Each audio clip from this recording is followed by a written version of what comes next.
l'humain. Ouais, si on en parlait, c'est ce qui... C'est très vague, mais c'est ce qui regroupe le plus toutes ces notions de s'occuper des autres, de s'occuper aussi de soi, et de mettre la personne au centre de ce qu'on fait.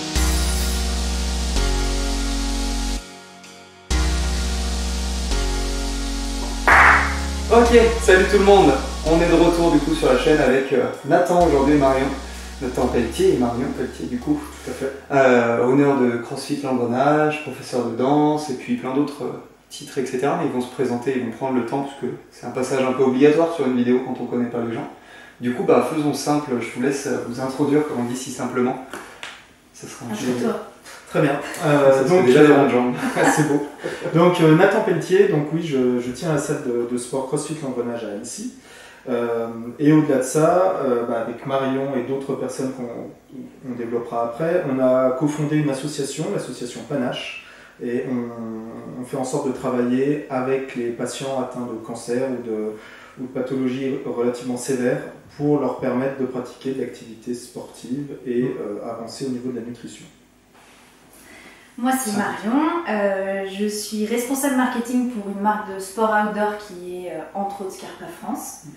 Je suis donc professeure de danse, cofondatrice de CrossFit L'Engrenage et cofondatrice de Panache.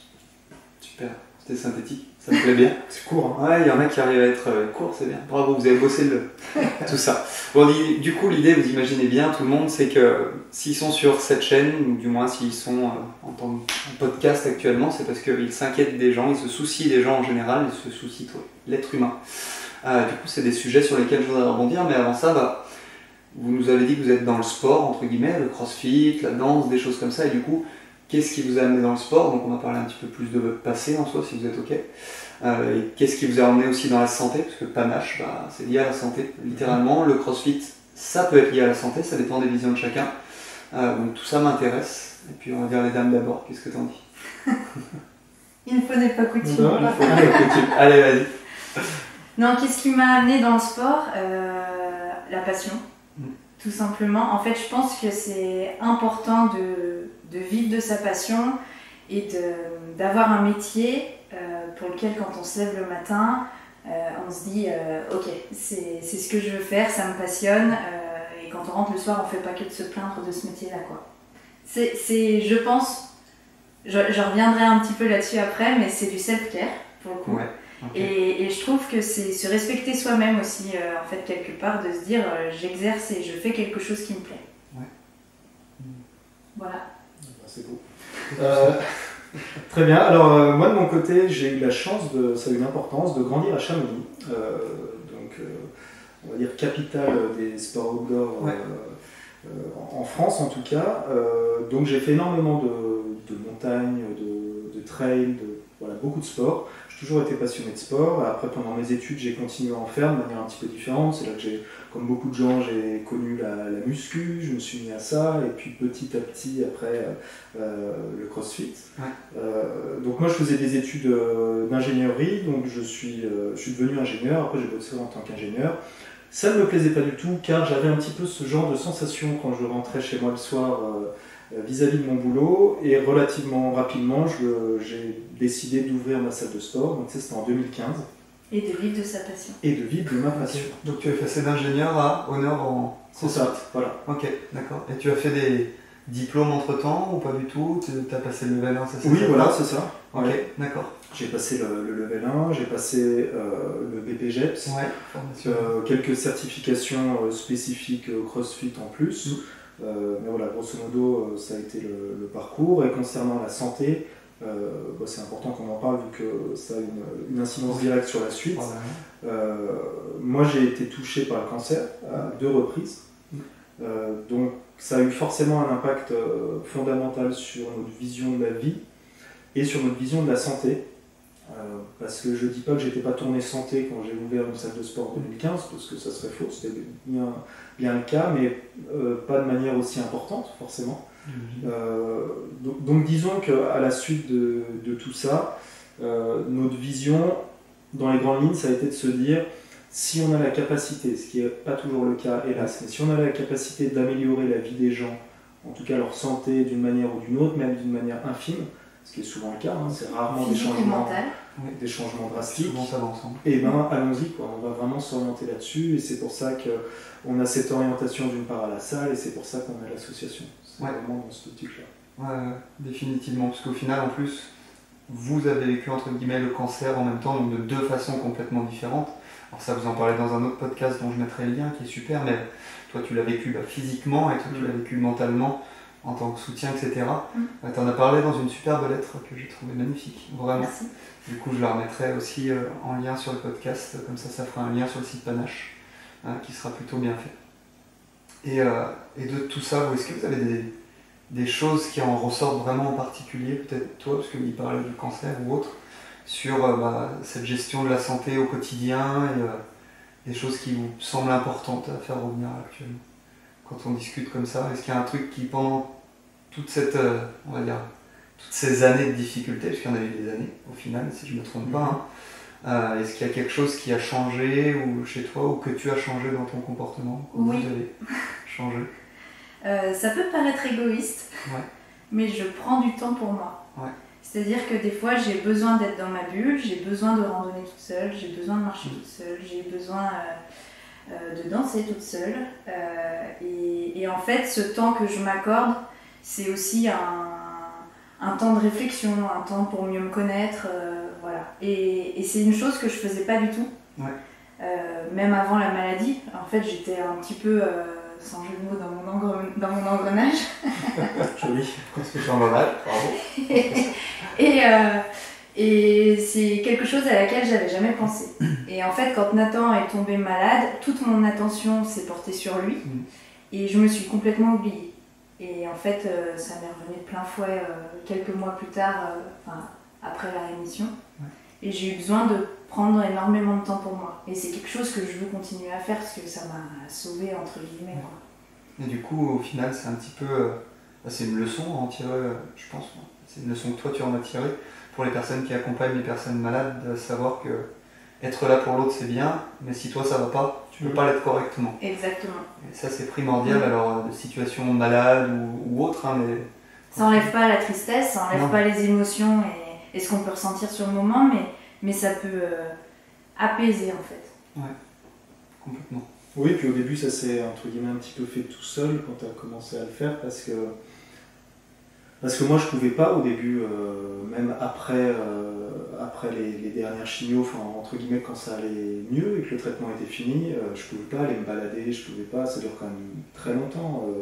Ça dépend des pathologies, ça dépend des gens forcément, mais ça peut durer pas mal de temps et du coup rester devant la télé enfermé, c'est pas forcément une solution, surtout pour la personne qui accompagne. Et qui est encore en forme. Donc oui, c'est important de faire ça. D'accord.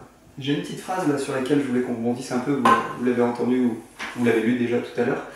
Ce sont les petites choses qui rendent la vie magnifique. Est-ce que vous, ça vous évoque quelque chose ou pas du tout, hein?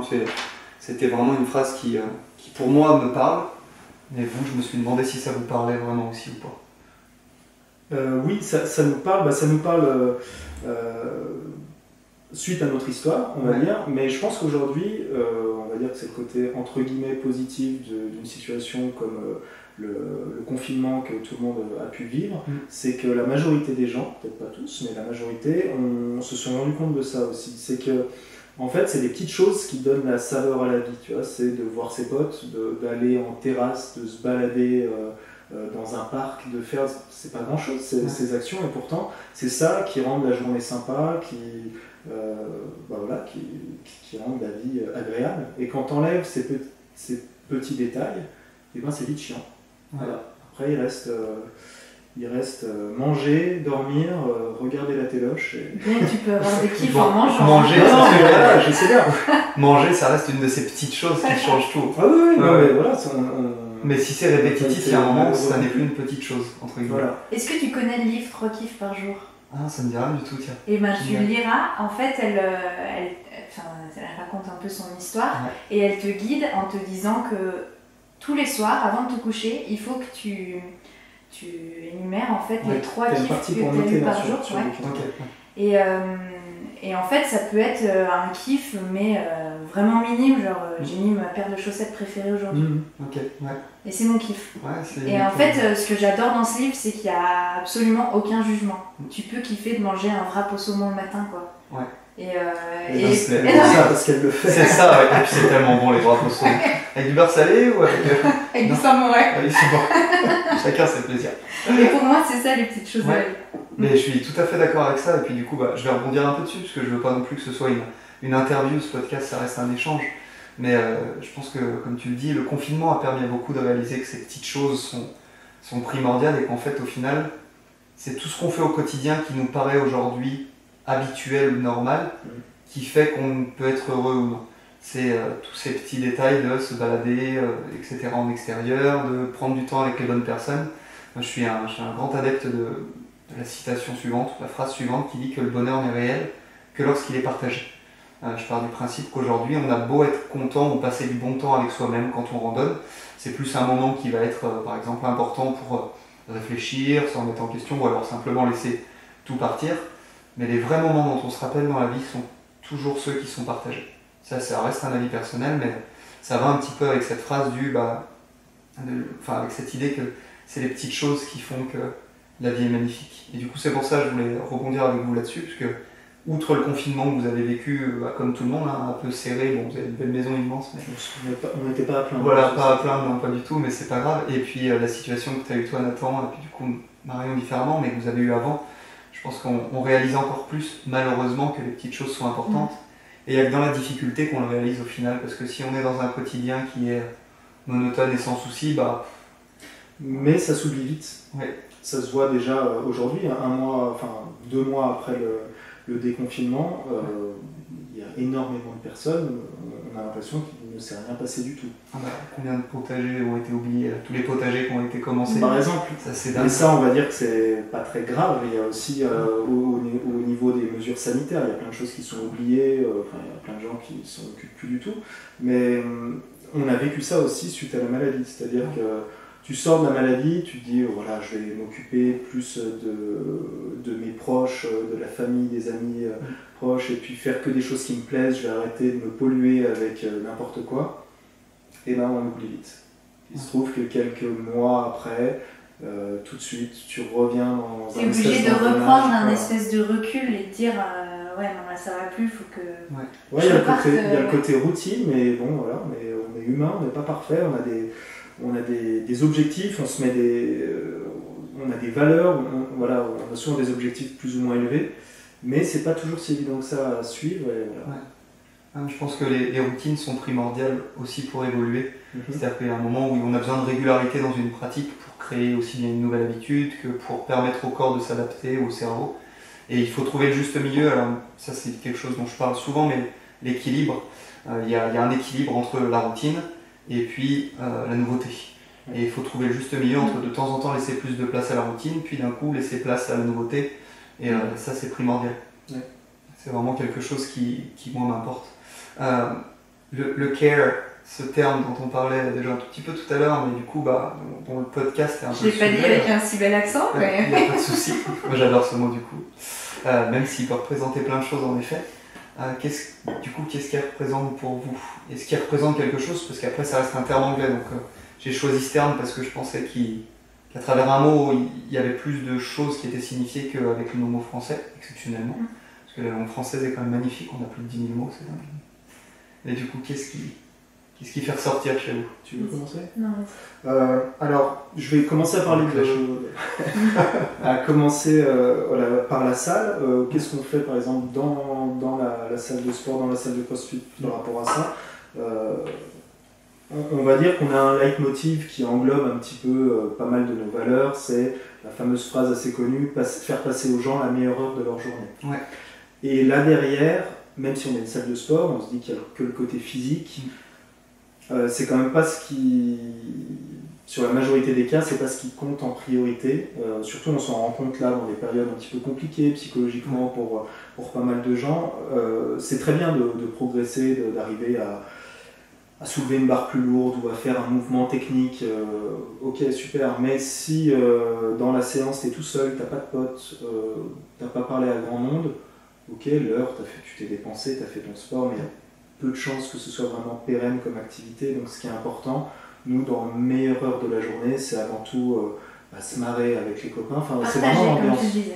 Et si au bout d'une séance ou même de 10 séances, t'as pas des masses progressées sur tes pompes ou sur tes barres, c'est peut-être pas si important que ça. L'important, c'est par contre, pendant ces 10 séances, tu te sois fait des amis, tu te sois amusé à la salle, et forcément ça va d'une part apporter de la régularité, et là tu progresseras parce que tu vas venir souvent. Ouais. C'est ça qui est important, je trouve, parce que s'il n'y a pas d'ambiance, s'il n'y a pas cette notion de care, mais aussi au niveau de l'humain, on ne peut pas se contenter que du sport. On ne s'occupe pas de sportifs de haut niveau, donc on ne peut pas mettre de côté tout ça. Ouais, et puis je pense qu'au final, tu reviens sur la base du CrossFit qui est un mix entre du coaching de petits groupes et du coup du coaching que tu peux donner de qualité dans une salle, contrairement au fitness, et puis de la communauté. Et c'est cette communauté qui va permettre d'avoir des moments de partage et du coup l'envie de revenir quotidiennement comme si tu te sentais chez toi. Hein. L'idée elle est vraiment là, je ne sais pas si c'est la même chose pour vous, mais les adhérents avec lesquels on va dire que je travaille ou j'échange du moins, pour moi leur objectif, ou mon objectif, c'est de faire en sorte qu'ils aient envie de revenir comme si c'était leur seconde maison. Qu'ils aient envie de venir boire le café le matin, qu'ils aient envie de rester le soir. Façon de dire, ouais. Voilà, c'est exactement ce que tu sembles dire, et du coup moi ça me plaît énormément cette idée. Et aujourd'hui je pense que, alors je vais dire en France, mais je l'ai vu aussi en Australie ou au Canada quand j'y étais, beaucoup de salles se sont perdues dans le mix entre on veut absolument faire progresser nos athlètes, et la communauté est un peu mise de côté, et du coup on n'est plus sur une salle de CrossFit exactement, on est sur une salle qui utilise la méthodologie CrossFit, mais on reste sur un principe un petit peu fitness où on doit faire de l'adhérent, on doit faire de la performance, et du coup performance, sujet qui moi m'énerve de temps en temps, même si c'est primordial, hein, de toute façon je viens de sortir une vidéo avec Joachim Israël là-dessus, mais du coup voilà. L'important pour moi il va vraiment dans la communauté à la base, et si en effet tu te sens bien à la salle, tu ne peux que progresser si tu te sens bien, et si tu fais confiance en tes coachs et que tes coachs sont efficaces, bien sûr, 2, 3, 6, mais c'est primordial. Mais toi du coup, qu'est-ce que ce care t'évoque? Eh bien pour moi c'est prendre soin de soi, ouais. Et se respecter, comme je le disais tout à l'heure. Et du coup, ça peut être prendre soin de soi en faisant du sport, en vivant de sa passion, en faisant des loisirs créatifs, pourquoi pas. En fait, je suis assez ouverte d'esprit, je pratique pas qu'un seul sport, j'aime bien essayer plusieurs choses, même, qui vont me plaire ou non, mais j'aime bien, je suis curieuse. Ouais. Je suis un peu touche à tout, quoi. Et pour moi, c'est ça qui est important, c'est prendre le temps pour soi. Pour moi, c'est ça le care. Ouais, ça me plaît beaucoup. Tu vois, ça rebondirait sur une discussion que j'ai eue avec mon parrain il y a peu, où il me disait tout simplement que pour lui, et ça revient sur ce que tu disais en fait au départ, j'ai pas fait le lien au début, pour prendre soin des autres, il faut prendre soin de soi. Ouais, j'allais rebondir là-dessus. Sinon, ça peut marcher, mais à court terme, ça marche pas à long terme. Ouais. Au bout d'un moment, si toi tu vas pas bien du tout, c'est quand même difficile d'apporter quelque chose aux autres, parce que bout d'un moment, toi tu te dégrades en quelque sorte. Et... Ouais. Mais ça ne t'empêche pas qu'une fois que tu commences à bien te connaître, que tu es bien, que tu es à l'aise, ça ne t'empêche pas du tout d'aider les autres ou d'apporter justement du care aux autres, quoi. Question d'équilibre. Ouais. À nouveau. Oui, et puis il y a des phases, il y a des moments où tu as besoin de t'occuper beaucoup plus de toi, et puis toute une autre partie de l'année, tu peux t'occuper de toi. Enfin, ouais, ou voilà, tu vas faire plus de choix entre guillemets qui vont aller en direction des autres, tout en prenant peut-être toujours ton temps pour le sport, ou simplement ton temps pour lire le soir, ou des choses comme ça. Et en effet, le temps dédié sera peut-être différent ou variera selon les saisons, on va dire. Ouais, il y a quand même relativement peu de gens, enfin après on ne connaît pas forcément tous les détails de la vie des gens, mais c'est très difficile d'avoir une régularité parfaite tout au long de l'année. C'est quand même quelque chose, en général il y a pas mal de fluctuations avec les saisons, avec tout un tas de choses, et puis l'heure. Puis qui est bien, entre guillemets. Je pense qu'il y a des fluctuations, je vais peut-être aller loin, mais d'énergie. J'aime beaucoup les idées d'énergie, et du coup c'est quelque chose qui pour moi varie constamment.